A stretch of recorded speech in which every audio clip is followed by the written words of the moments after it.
You're watching First Business with Tom Hudson and Bijal Patel. Going for four. After more bad news in the housing market rolled in this week, showing that home prices continue on their downward path, we take a look at how the real estate market is impacting the home remodeling business. Airoom is a family-owned design and build company serving high-end residential real estate customers in the Chicago area. I spoke with owner and CEO Mike Klein to gauge the impact of overall economic conditions on his business. Looking around your showroom, I see a lot of high-end kitchens, high-end bathrooms, high-end bedrooms, high-end extra rooms. Has the economic downturn affected business?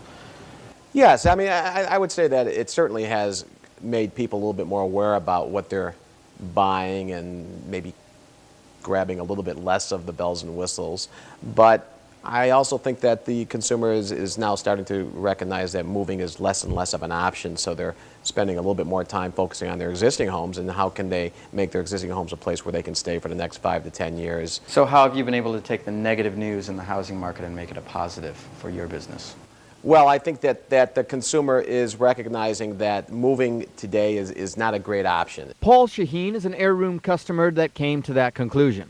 We certainly thought about looking at a different home, especially with where home prices were at the time, but the bottom line was we really love where we are. He spent more than $200,000 on a complete redesign of an unfinished basement and upstairs bedroom. You know, a little bit of an investment, but then really at the end of the day, we just wanted to have our house look like the way we wanted it for the rest of our lives. Making people's homes how they want them to be can be expensive. Have you run into trouble with customers not being able to find the financing to pay for their remodeling?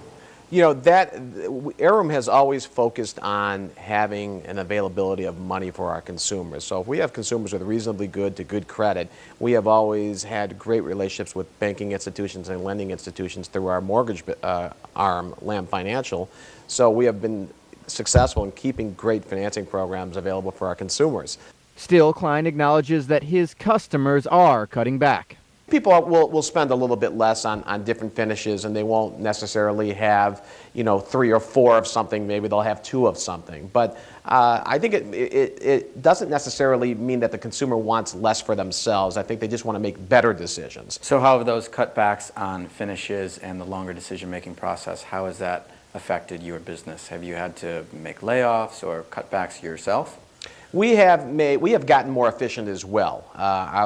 Fortunately, we still have a good pipeline of business, and we're here for the long haul. But it's forced us to become more efficient. Take a look at our administrative staff and our what you would consider the backroom staff, so to speak. So then talk about the outlook for your business going forward. I think the outlook is really a positive one. I think that 09 is shaky, but you know, a lot of the shakiness has come with the first-time home buyers, and so you have to really segregate our business from first-time home buyers and tract home developments. Our customers typically are consumers that have been in their homes for at least 5 to 10 years. They're more seasoned customers, and they are a little bit more experienced as being a homeowner and maybe a little bit more stable in their financial condition. So you're optimistic going forward? I'm very optimistic going forward. Otherwise, I have to be optimistic, but I'm optimistic for the right reasons. Klein added that his customers are also becoming more aware of green trends and sustainable products. Still, the decision whether or not to buy those appliances and accessories has less to do with economics